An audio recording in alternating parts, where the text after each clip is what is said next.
I always say that the only thing that I have left to find in a house, it's a dead body. Oh my God. Because everything else we have seen. I mean, I need from the house at least one shot that if I put it in a magazine, makes me stop in that page. Right. I just stress the importance for owners to get, and that's a little bit of my side, but to get good content for their sales, you know, because sometimes they're like, you know what, it's Sotogrande, you're going to sell anyways, I'll take the photos with my phone. No, it's I mean, you need to take the time to get the house ready, because in the end, not only you're going to sell quicker, but you're going to sell for more money. Yeah. Today's guest is Charlie Simon, the architectural and real estate photographer, filmmaker behind some of the most effective listing visuals in Sotogrande and Marbella. Charlie's top quality photographs, cinematic walkthroughs and lifestyle imagery helps homes stand out online, attract viewings and sell faster. We'll touch on his path into property media and how his business has grown in Sotogrande and Dubai. Charlie, welcome. Welcome, thank you for having me. It's our pleasure. We did a bit of a hiccup in the startup, but we're here and ready to go, so I'm really happy about that. First question, for listeners who don't know who you are, who is Charlie Simon? That could be a very, very, very long story, but no, in the end, I'm just a guy that enjoys what he does. We do photography and videography for high-end residential homes around the world. Right. We have an office here and an office in Dubai.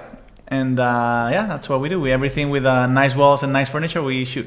So, okay. Yeah. And how did you get into that? I mean, was it a passion as a kid? Photography? Were you an artist? Were you? Why did you get a camera and start shooting things? Well, I mean, I've been shooting since I was a little kid for fun, but then nothing came out of that because I was in professional golf before, as you know. You were professional golf, yeah. So I went to the US. I mean, long story short, I went to the US on a scholarship and I started playing golf, and then I stayed there for 7 years playing professional golf. And then when I came back, family things, just came back, and I was tired of golf. I was tired of traveling all the time. I was tired of just doing the same thing all over and over, and I wasn't really enjoying playing golf anymore. Right. So I said, what can I do that I really like? Like, what's my other passion, right?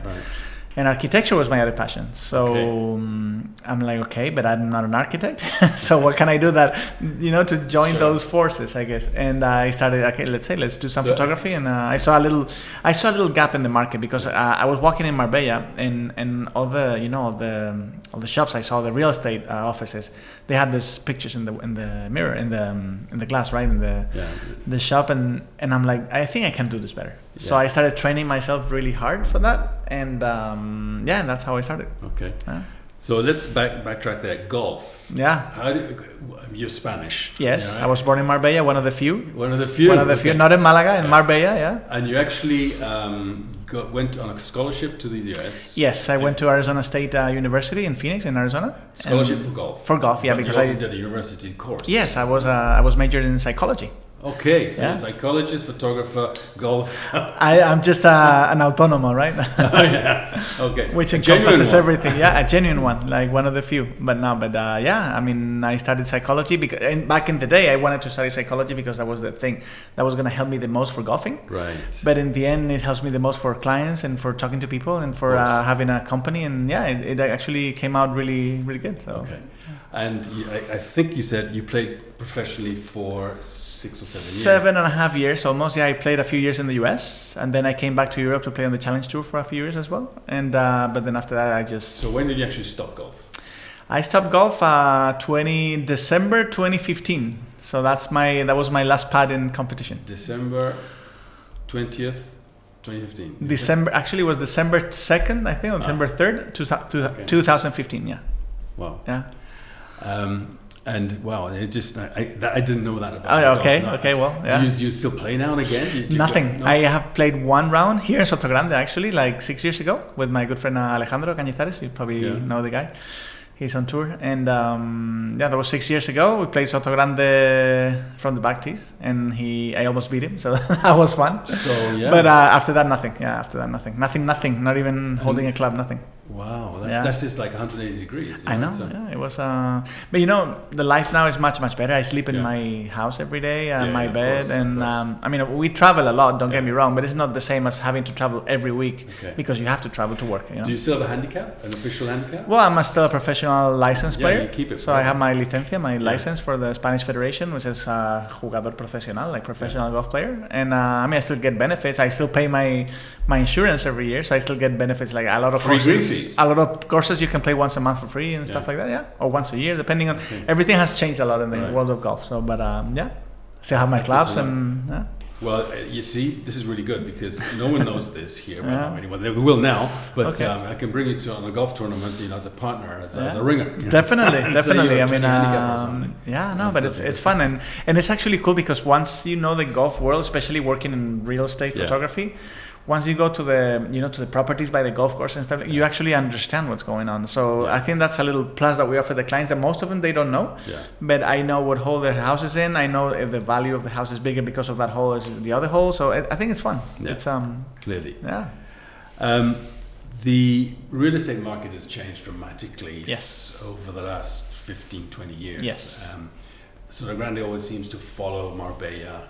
Although I don't compare Sotogrande and Marbella, I think Sotogrande is now a district of Marbella. Different markets. Thing altogether. Yeah. When you started, maybe you don't remember, what was the sort of the top price of a house in Marbella?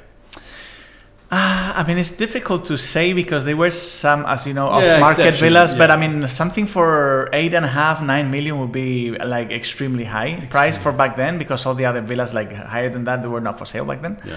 But now they're talking 15, 16, 19 million, like it's like an everyday thing. Yeah, exactly. And the highest sale that I've seen in Zagaleta officially is 29.5 million. Yeah. So it's changed quite a bit. I mean, now they have this concept of like this huge, amazing, one-of-a-kind villas. They're all one-of-a-kind, as you know. Of course. And actually they, like the past 2, 3, 4 years, they've been spending a lot of money and a lot of time on those. Mm-hmm. And I mean, they've been selling, but they don't end up selling for that much price as because usually if you see the advertisements, it's always asking price, whatever, and then but it's fun. I mean, it's great to see such a special product coming to life, no matter what the price is later. But it's changed a lot. Yeah, you've obviously work for all the top agents. They all contract you to do their films, and I'm assuming that. I mean, you could say Sotheby's, all of them. Yeah. The client profile that's coming through, I don't know whether you actually get to meet the actual clients that buy them. You may come across them. Has that changed dramatically as well? Yes, because I remember I have this image from the very, very beginning, like the first or the second first house that we did, right? And you see this old guy, 75, 80 years old, with a Rolls Royce in the door, and hey, how are you? You're gonna take photos of my home? Please make it nice. Now every time that we go to a big villa, it's the guy is 40 or 38 or 35, and he's a trader or he's a finance guy or he's a crypto guy, or it changed like in half. It's amazing. Yeah. And that is also nationalities, presumably. They've widened a lot because the old guy was probably an old Brit. He was British, actually. He was British, and then we had these German guys at the beginning, but now they're all from Norway, they're all from Sweden. We have a lot of Belgian guys, a lot of Middle Eastern guys as well.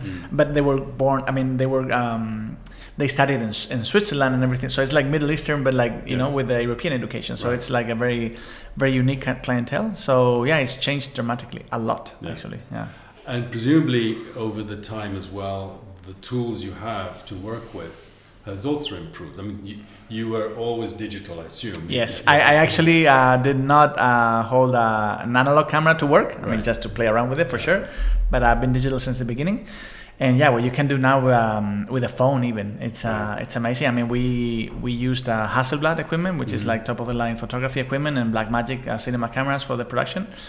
But you can see what you can do with a phone these days. And I mean, we've been experimenting a lot with that, and now the phones can do ProRes, and which is like a codec, that high quality video.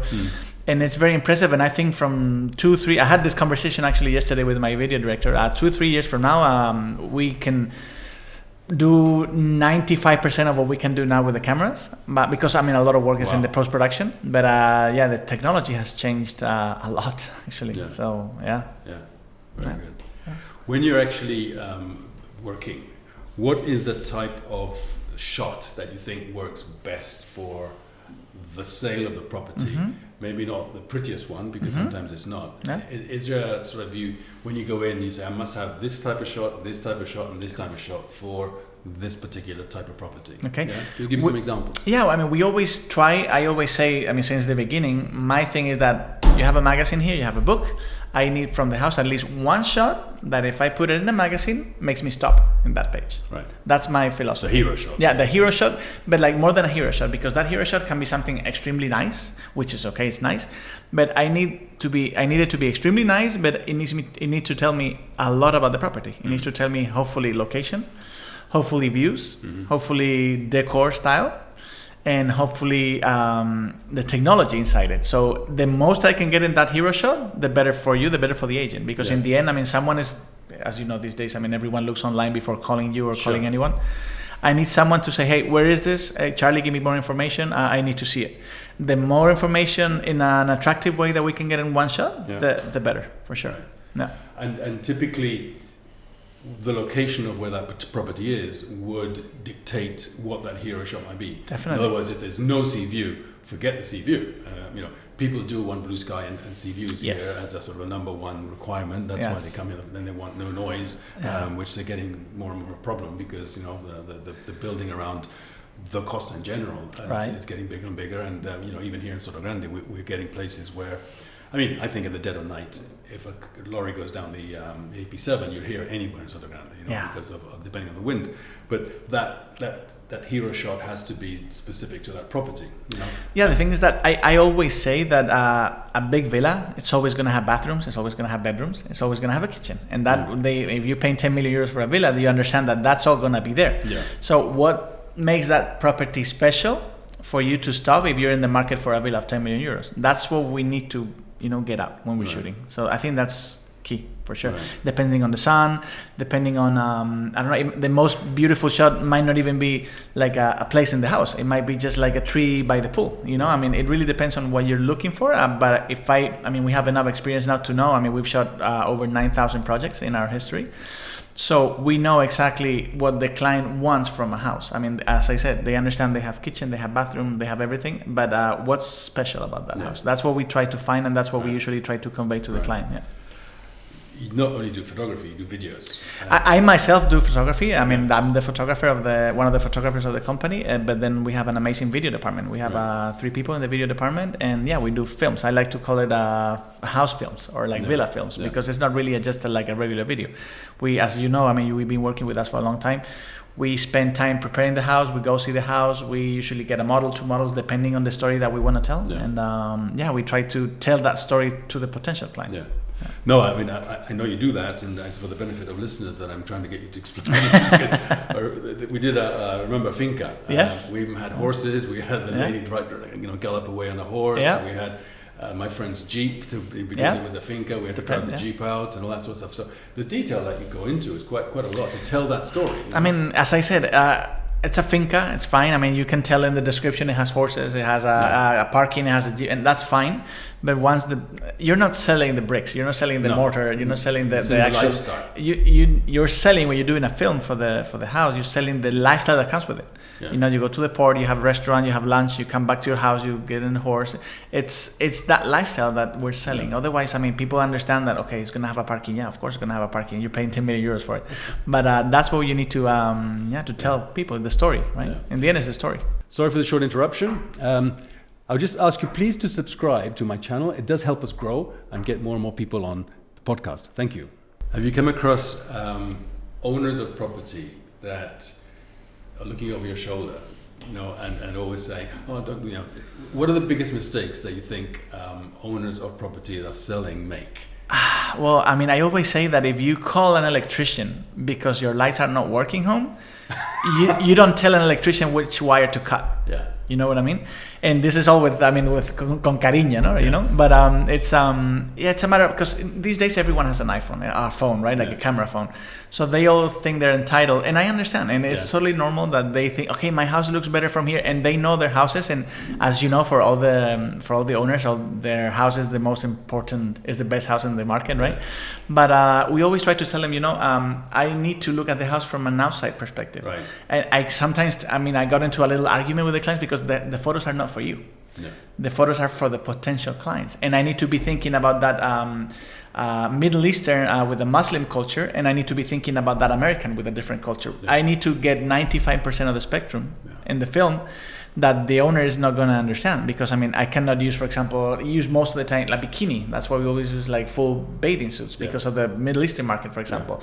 Or we don't use alcohol, or it really depends on the house, but we need to take all that into consideration, and the owner usually doesn't know that because it's just their house.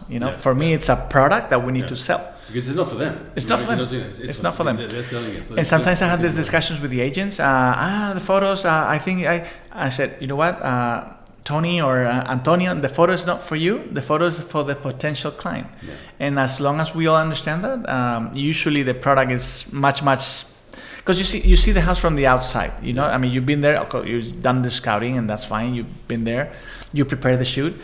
But the owner probably been living there for 20 years or 10 years, and they know they're nice things. But I need to see what other people from outside are gonna want to look for the house. They don't want to see the fourth bedroom. They want to see the view from the pool, for example. So what is the anecdotally? Have you got any sort of weird things that you've had to film that the house you said, whoa, you see that there, and there must be one or two good stories. Yeah, it's. I always say that the only thing that I have left to find in a house, it's a dead body. Oh my God! Because everything else we have seen. I mean, we've seen parkings or garages with 50 cars. 50 cars. Yeah, I saw one in Dubai with 52 cars actually. One of the times that we were there.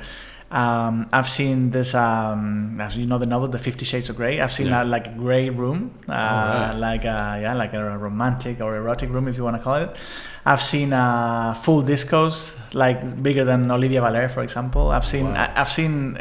I always find it amazing, not how much money people have, because that's a given, but what people can do with their money. Yeah. I've seen golf courses in basements. I've seen golf courses outside in the garden. I've seen anything you can imagine, and still I'm amazed every day that I go shoot, like new things coming up. So it's you see a bit of the gyms you must have these days. I've seen gyms that no cities have. It's amazing. I've seen the full collections of Techno Gym, you know the brand, like privately made for that client, like with a different branding and different colors, and it's insane.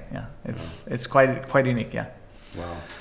Well, there you are. So you get to see a lot of. It's fun, stuff, because I always tell like the new people that come work for the company. Apart from being nice and you're gonna film and you're gonna record, you're gonna do what you love, but take the opportunity to enjoy what you're gonna see, because we have access to see things that 99.5 other people in the world they cannot see. So even though you're gonna see it only that day and you have the footage, but try to enjoy it, because it's something unique. It's something unique. I bet you see some beautiful wardrobes of women. Yeah, I actually went to a house once in Marbella. Actually, they had this master bedroom, right? They had his and hers bathroom, of course, like super big. But then they had like a main dressing room, which was like for both. And then they had one separate for her and one separate for him. It looked like a Louis Vuitton actual store. Yeah. It was, I don't know, it was like 450 square meters or something like that. It was insane for both. And you actually have the photos. You see the photos. It actually looks, and they actually styled it like a shop. Right. With all the hangers and all the, it was quite impressive. Yeah, and you see a lot of those, more and more every day. The ones I enjoy seeing at the, you see you keep the bags, the Hermes bags or the Gucci bags, and they use the bags as and they keep the boxes. Yeah, have you seen them? They keep the boxes from the bags in a whole separate shelf. It's quite unique. Yeah. Anyway, well, yes, let's see. There's a bit of everything in what we see. Look, getting into sort of the equipment that you use, we talked about the iPhone, being dang, and you mentioned the camera names. What's your core kit that you use? What is the core stuff you have? Well, depending on what we're going to shoot, but usually our main camera, as I said, is a Hasselblad, Swedish made. It went to the moon, as you know. That was the camera, camera that went to the moon. We usually get a wide-angle lens, which is the main shot lens, you could say, like to see the more space as possible, and then we use like a close-up or detail lens with that. That's for the photos, and then for the video, as you guys would know, you have everything. You can have lights.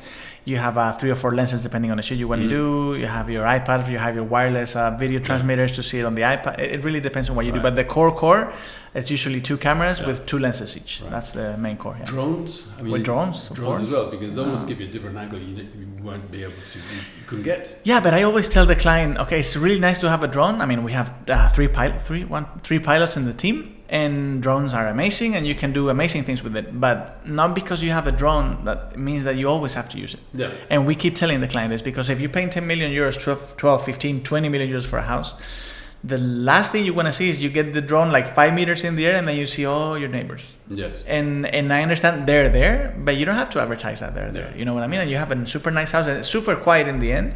But once you get the drone up in the air, sometimes it's not necessary.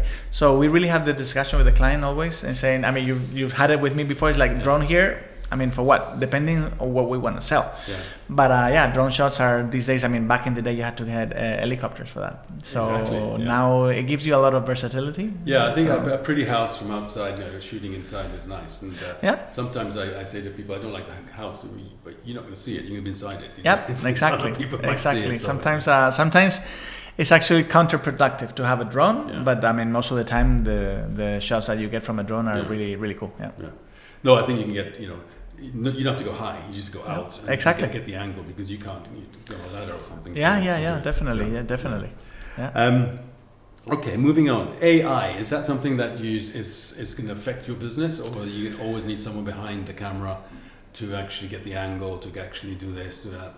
Is that something that, I have no idea. Yeah, that's the $1 million question. And I've had this conversation in the last 6 months, probably like 5 times each month. Right? Yeah. Because, so here's how it is right now, because AI is not the future, that's the present right now, right? So for us, for example, when we're editing, AI is cut production times from, I don't know, so let's say 20 minutes for something from some specific action, you can do it now in 5 seconds. Right. So that's number one. So it's affecting the business, yes, for now. Now, the guy behind the camera, as you said, as of right now, you always have to go to the place and actually explore the place and shoot it how you think. I am sure that, I don't know, I don't want to say a date, but like 5, 6, 7 years from now, you're going to have a drone that you actually, you can program remotely, and if the house is ready and it's well styled, then you can just put the drone in the middle of the house and the house is going to film it for you. The drone is going to film it for you. I think that's the future for the AI, especially because he's going to actually be able to recognize what he's shooting. But as of right now, and don't get me wrong, I don't think creativity is going to be replaced by AI. No. I always think the human factor, at least as far as I can see, is going to have to be there, because even though AI is trained for what people actually look and view and they want, but there's always this human interaction that I think is going to be, or at least I hope it's going to be more of a factor. But it's changing the industry a lot. As you know, I mean, these days, like the phones, for example, when you take a photo, it retouches. That's why a lot of people tell me, when I take a photo with the iPhone, it comes out so nice, because it uses AI. Let's say 100 million people have retouched that photo before, then it uses that training to get it, and it's already almost perfect. Yeah. So that's a huge improvement. Yeah. I think, there's a danger as well that, the very, very top houses, the photograph you take probably actually it represents the house as it is. Mm-hmm. But then you get houses which aren't as good, and you've got to be careful you're not misrepresenting the property. When people talk about staging, and when I started there, people said staging. I said, I'm not into staging. Why? Because I got to have a warehouse with furniture and take it and put it in there and do it. Now I can go to AI and I can take a picture of an empty room and it can give me ideas and I can do it. Yeah. I put very strongly, this is a representation or this is not the real thing. So but even like that, you get into that discussion or argument with the client. It's like, okay, but this is not the real thing. Yeah, but this is not what I saw in the picture. And I'm sure you have that kind of situation sometimes. I have that, but then at the same time, most people don't have the imagination of seeing a sitting room with a window and a view. And they're just seeing a box. And if you can do something to say and then they see it and they think, wow, okay, it's very different. Yes, I can see that. And that's where I think there's value in some AI from what I do. Yeah. Did you start with staging and having to take furniture in and out and humping it around? I've seen all the phases of the staging. I had the stager that I used to work with at the beginning of the company. Actually, the other day we did the 10-year anniversary, 2015. Okay. We did the twin. It was fun. We had like a little lunch with the team and everything. So I've seen all the stages. I've seen my friend. She was a stager, and then she brought a full van full of cardboard furniture. Oh yeah, I've seen that. You've seen that, right? So and then she styled it. Everything. It was really nice. Then I've seen the next one, which is she works with us, my designer, my graphic designer. Yeah. She's really good with AutoCAD and 3D Max and stuff like that. So we would take a picture, and then she would manually introduce the furniture. So that's like a design project, right? And now, like the third phase, you can actually take a photo and you're gonna have AI do 90% of the work. Of course, we have to actually do the post-processing, but as I said, from one full day of work, now it goes back to 90 minutes or like 1 hour, if that. So it's a different way of doing things. I've known you for a couple of years, 3, 4, I don't know how many years now. I don't know, and more than that. And the first house we did, I phoned you, we worked it out. When was the first time you came to Sotogrande? I mean, was it around that time? No, it was beginning of 2016. We actually started. Your friend Manuel from ARK Architects. We started working with them. 2016 at the very, very, very beginning. So they were really, really small back then. As you know now, they grew up to be one of the best studios in Europe, I would say. But we've known Sotogrande for a while. We did a lot of houses in at the beginning at Sotogrande by the golf course. Then we started going up to La Reserva when that started developing, and a lot of Valderrama stays. So we've been around here. Have you done some rendering at all, or not? Is that something you don't do? No, for sure. We have a rendering department. We actually just finished a project in the Maldives, which I'll show you when it's available. Wow. We've done renderings for it's fun. We've done all the full renderings for like a new resort hotel. And actually yesterday I got the final renders, and it's really cool. So it's something I was telling the client, it's really fun to envision something that doesn't exist.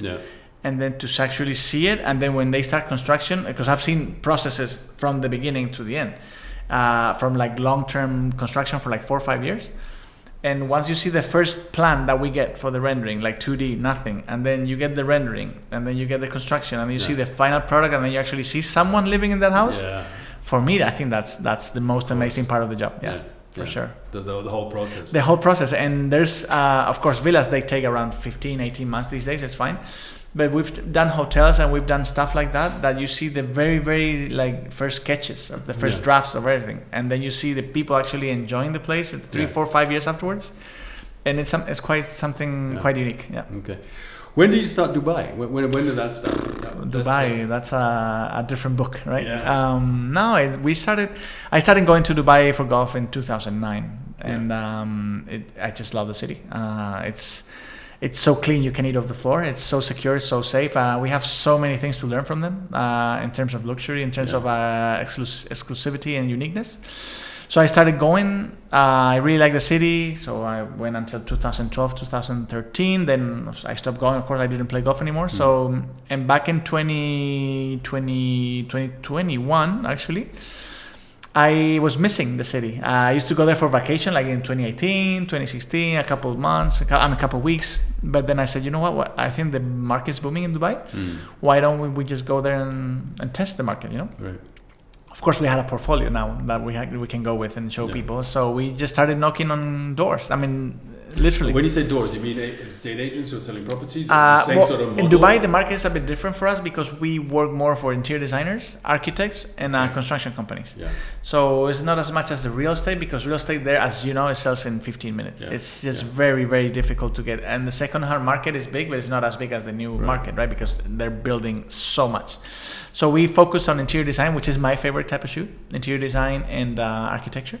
So we started knocking on doors for architects, for interior designers, for furniture companies. And as I said, we had a portfolio from one of the best places in the world shooting. So they really liked that, and we started working with them, and we've been there for almost 4 years now. So how would you work for an interior designer? Is that interior designer says go to that house and record what I've done? I mean, most of it, it's for portfolio purposes, because they have this big studios. We work for one of the best studios back there, and they have 170 people working in the design studio, and they only do high-end residential, right?